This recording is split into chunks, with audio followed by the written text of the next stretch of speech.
Hello guys, I'm Ritik from India. This is my final project for CS50X 2021. I call it Antiquely, which is basically a store where users can sell and purchase antique stuff. So let's go through authentication first.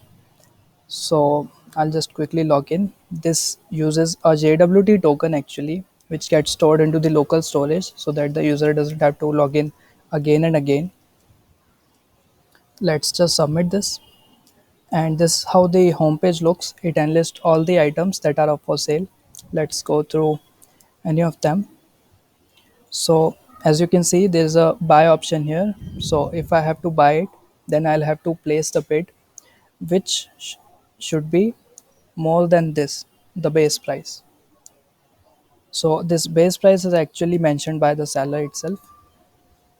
And there's this item which actually I posted for sale, and as you can see that somebody has already placed the bid for this, and that's why there are these two options here, which are to mark it as sold or to contact the bidder.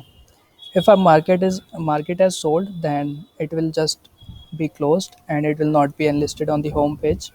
And if I contact the bidder, then there are three options here: to call the bidder, to email the bidder, or to chat with the bidder. So if I want to chat with the bidder, I can just do that with using this interface. I built this interface using socket.io. It is fully real time. So now let's go through the profile page.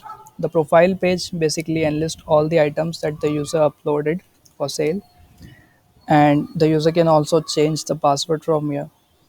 And if the user wants to post a new item, we can go to this page, which is basically a form where we can just fill in the details. This drag and drop option also I built, where I can just drag in the image and it will just pick it. Coming to the responsiveness part, I have made it as responsive as I could.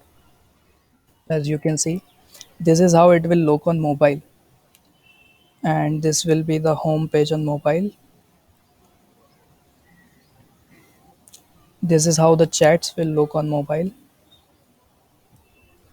and from here we can see the profile section. So this was about it. I hope you liked it. Thank you so much.